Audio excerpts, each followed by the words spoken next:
Shalom, hari ini kita akan renungkan kitab Yeremia pasal 17 dan teksnya ayat 1-13. Sudah dibaginya 3 paragraf. Paragraf yang pertama ayat 1-4. Tuhan akan menghukum bangsa Yehuda dengan mereka menjadi budak musuhnya di negeri yang tidak kau kenal.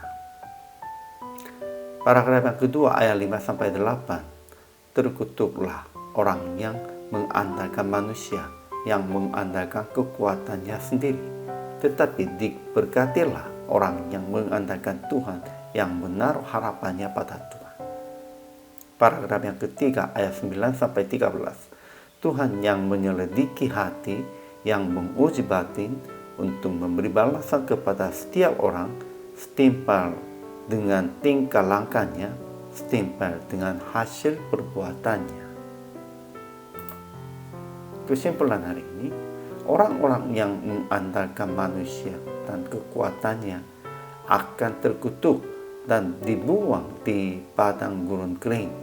Tetapi orang percaya yang andalkan Tuhan itu diberkati dan berbuah seperti pohon yang ditanam di tepi air.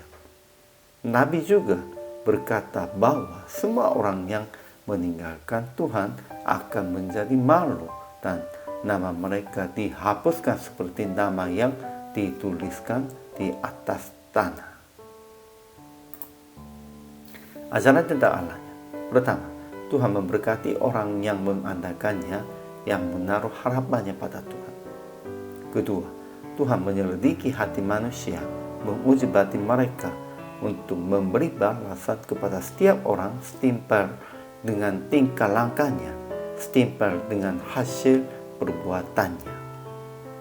Ketiga, Tuhan adalah tahta kemuliaan, luhur dari sejak semula, tempat baik kudus kita, pengharapan Israel, sumber air yang hidup. Ajaran tentang manusianya. Pertama, dosa Yehuda telah tertulis dengan pena besi yang matanya dari intan terukir pada roh hati mereka dan pada tanduk-tanduk mezbah mereka. Kedua, mereka yang mengandalkan manusia, yang mengandalkan kekuatannya sendiri, dan yang hatinya menjauh daripada Tuhan itu akan terkutuk.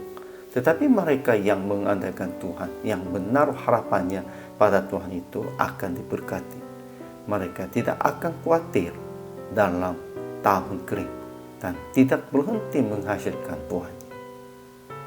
Ketiga, orang yang menggaruk kekayaan secara tidak halal pada pertentangan usianya, ia akan kehilangan semuanya. Dan pada kesudahan usianya, ia terkenal sebagai seorang bebal. Jadi aplikasi hari ini. Pertama, mengaku dosa dengan jujur. Sebab Tuhan telah tahu, dan itu jelas seperti telah tertulis dengan pena besi dan terukir pada loh hati dan pada tanduk-tanduk mezbah. Sehingga mengakunya dengan jujur saja. Siapa pun tahu, Tuhan pun juga tahu. Sehingga lebih baiknya mengaku. Kedua, hanya andalkan Tuhan dan menaruh harapan pada Tuhan dalam segala hal. Yang lain, yang duniawi, kekuatan apapun tidak bisa salah satu yang mengandalkan Anda. Praktik hari ini, apabila mengalami kesulitan, jangan khawatir dan mengatasi kesulitan dalam mengandalkan Tuhan. Hanya dalam mengandalkan Tuhan, kita bisa mengatasinya semua persoalan, sebuah kesulitannya. Sudah tahu, namun sekali lagi tahu, dan harus hanya menurut Tuhan dan mengandalkan Tuhan, kita hidup sehari-hari saja. Hari ini juga selama melayani, Tuhan Yesus memberkati.